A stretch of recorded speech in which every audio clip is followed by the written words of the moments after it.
Met P S C daily 10 സീരീസിലേക്ക് എല്ലാവർക്കും സ്വാഗതം. ഈ ഒരു വീഡിയോ സീരീസിലെ 6ാമത്തെ പാർട്ടിലേക്കാണ് നമ്മളിന്ന് കടക്കുന്നത്. അപ്പോൾ ഇതിൻ്റെ മുഴുവൻ വീഡിയോസും ഒരു പ്ലേലിസ്റ്റായിട്ട് എൻ്റെ സ്ക്രീനിലും ഐ ബട്ടണിലും ആഡ് ചെയ്യാം. അപ്പോൾ ഇന്നത്തെ ക്ലാസ്സിലും തൊട്ട് മുന്നത്തെ ക്ലാസ്സിലും നമ്മൾ ഡിസ്കസ് ചെയ്യുന്നത് ഏറ്റവും റീസെൻ്റ്ലി പി എസ് സി ചോദിച്ച ക്വസ്റ്റ്യൻസാണ്. ഇപ്പോൾ 2021 നടന്ന 2 exam lecture in electronics engineering and tool and die engineering അതിൽ ചോദിച്ച ക്വസ്റ്റ്യൻസാണ് നമ്മൾ ഡിസ്കസ് ചെയ്യുന്നത്. അപ്പോൾ നമുക്ക് ക്ലാസ്സിലേക്ക് കടക്കാം. The first question is the process used to reduce hardness of steel. Options: baking, annealing, tempering, quenching. അപ്പോൾ ഇവിടെ നമുക്ക് ഹാർഡ്നെസ് റെഡ്യൂസ് ചെയ്യാൻ വേണ്ടി യൂസ് ചെയ്യുന്ന പ്രോസസ്സ് ഏതെന്നാണ് ചോദിച്ചിരിക്കുന്നത്. അപ്പോൾ ഇവിടെ ഹാർഡൻ ചെയ്യാൻ വേണ്ടിയിട്ടാണ് ക്വഞ്ചിങ് ചെയ്യുന്നത്.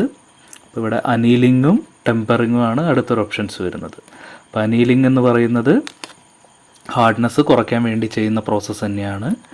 ടെമ്പറിങ് എന്ന് പറയുന്നതും ഹാർഡ്നെസ് കുറയ്ക്കാനാണ്. അത് പി എസ് സി മുമ്പൊക്കെ ചോദിച്ചിട്ടുണ്ട്. പക്ഷേ ഒരു കണ്ടീഷൻ ഉണ്ട്, ഓൾറെഡി പ്രീ ഹാർഡൻ ആയിട്ടുള്ള മെറ്റീരിയൽസിൻ്റെ ഹാർഡ്നെസ് കുറയ്ക്കാൻ വേണ്ടിയിട്ടാണ് ടെമ്പറിങ് ചോദിക്കുന്നത്.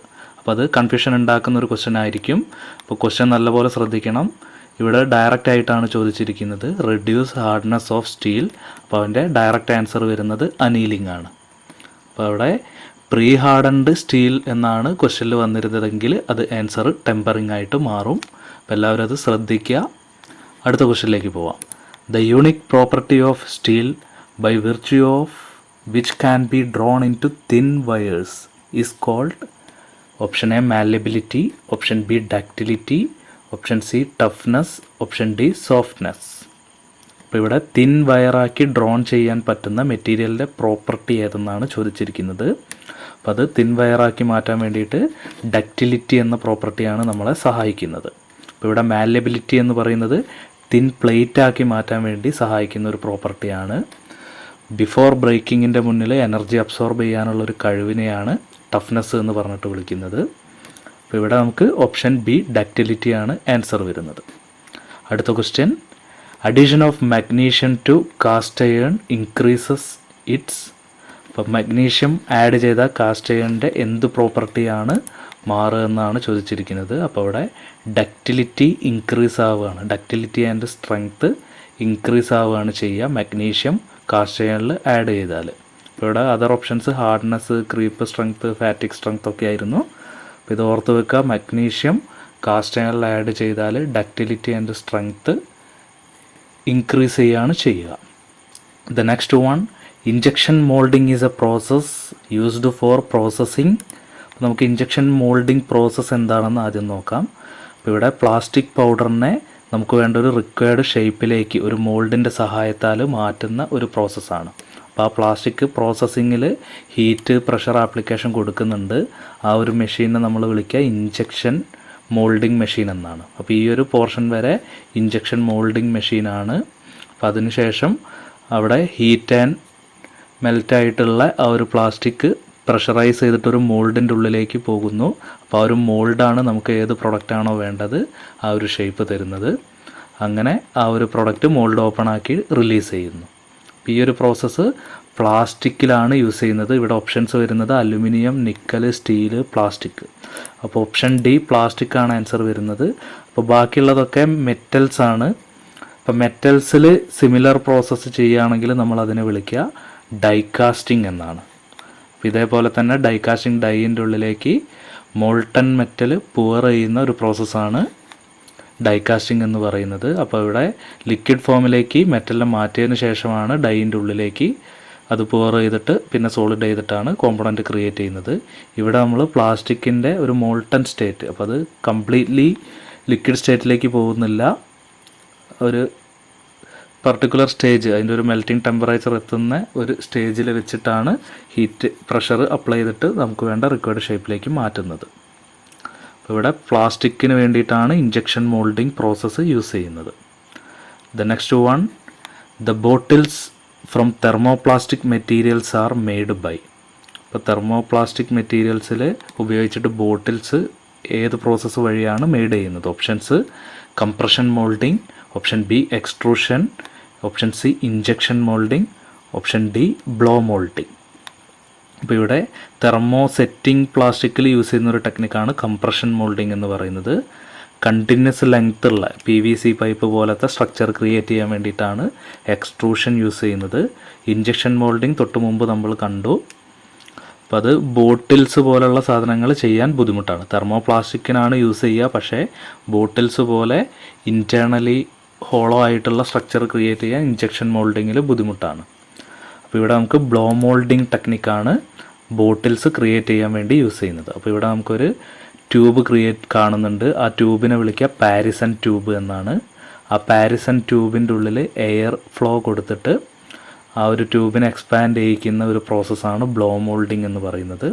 അപ്പോൾ ഇവിടെ അതിൻ്റെ ഔട്ടർ ഷേപ്പ് കിട്ടുന്ന രീതിയിലുള്ള മോൾഡ് ക്രിയേറ്റ് ചെയ്തിട്ടുണ്ടാവും. അതിനെ ബ്ലോ മോൾഡ് എന്ന് വിളിക്കും. അതിൻ്റെ ഇൻറ്റേർണൽ സ്ട്രക്ചർ അറേഞ്ച്മെൻറ്റ് എയർ കോറായിട്ടാണ് വരുന്നത്. എയറാണ് ഇൻറ്റേർണൽ കോറായിട്ട് ആക്ട് ചെയ്യുന്നത്.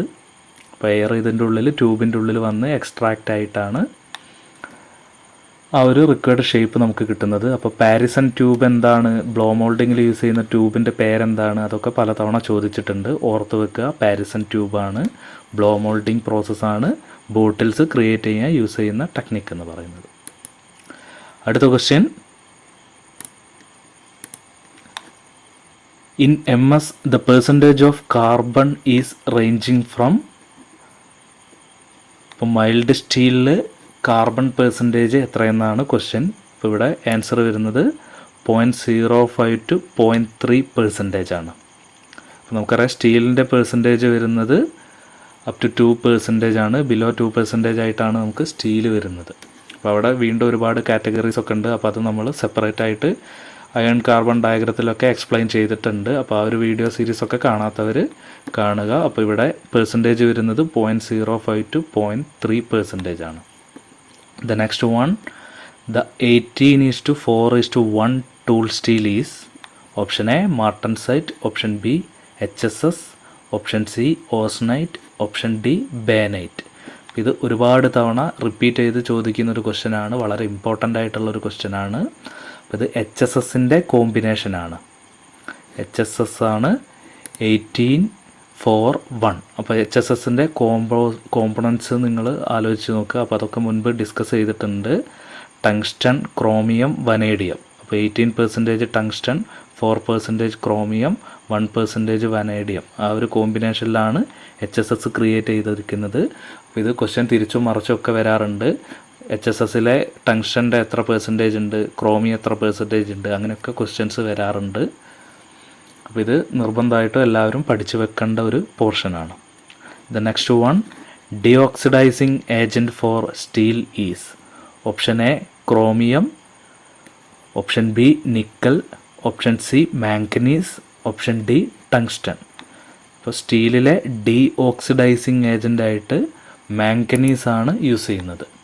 മാംഗനീസാണ് സ്റ്റീലിലെ ഡീഓക്സിഡൈസിങ് ഏജൻറ്റ്. അപ്പോൾ അത് ഓർത്ത് വെക്കുക. The next one, copper is added in steel for improving option A hardness, next atmospheric corrosion, and option C hot hardness, option D ductility. ഇപ്പോൾ copper add ചെയ്യുന്നത് അറ്റ്മോസ്ഫറിക് കൊറോഷൻ ഇംപ്രൂവ്മെൻറ്റ് വേണ്ടിയിട്ടാണ്. അപ്പോൾ കോപ്പറും മാംഗനീസിൻ്റെ case ഡീഓക്സിഡൈസിങ്ങിന് വേണ്ടിയിട്ടാണ്. കോപ്പറിൻ്റെ case വരുന്നത് atmospheric corrosion improve ചെയ്യാൻ വേണ്ടിയിട്ട്. അപ്പോൾ അതിൻ്റെ ആ ഒരു പ്രോപ്പർട്ടിയൊക്കെ ഇംപ്രൂവ് ചെയ്യാൻ വേണ്ടിയിട്ട് കോപ്പറും ആഡ് ചെയ്യുന്നു. The last question, toughness of a material is measured by means of ജെമിനി-കൊഞ്ച് test, option b Rockwell test, option c impact testing, option d Vickers test. അപ്പോൾ ഇവിടെ ടഫ്നെസ് ഓഫ് എ മെറ്റീരിയൽ എന്നാണ് ചോദിച്ചിരിക്കുന്നത്. അപ്പോൾ ടഫ്നെസ് നമ്മൾ നേരത്തെ പറഞ്ഞിരുന്നു, ബ്രേക്കിങ്ങിൻ്റെ മുന്നേ എനർജി അബ്സോർബ് ചെയ്യാൻ ഉള്ളൊരു കപ്പാസിറ്റി, അതിനെയാണ് ടഫ്നെസ് എന്ന് പറഞ്ഞ് വിളിക്കുന്നത്. ആ ഒരു പ്രോപ്പർട്ടിയാണ് ടഫ്നെസ് എന്ന് പറയുന്നത്. അപ്പോൾ അത് ബ്രേക്കിംഗ് ഒക്കെ നടക്കുന്ന ഒരു ടെസ്റ്റ് എന്ന് പറയുന്നത് ഇമ്പാക്റ്റ് ടെസ്റ്റിംഗ് ആണ്. അപ്പോൾ ഇമ്പാക്റ്റ് ടെസ്റ്റിംഗ്, ഐസോഡ് ഇമ്പാക്റ്റ്, അങ്ങനെ പല രീതിയിൽ വിക്കേഴ്സ് അല്ല, ഐസോഡ്, ചാർപ്പി ടെസ്റ്റ്, അങ്ങനെ രീതിയിലുള്ള ടെസ്റ്റുകളൊക്കെ ഉണ്ടായിരുന്നു. അപ്പോൾ ഇവിടെ നമുക്ക് റോക്ക്വെല്ലും വിക്കേഴ്സും വരുന്നത് ഹാർഡ്നെസ് ടെസ്റ്റുകളാണ്. ഇപ്പോൾ Rockwell test, Vickers test, Brinell hardness test അതൊക്കെ വരുന്നത് ഹാർഡ്നെസ് ടെസ്റ്റുകളാണ്.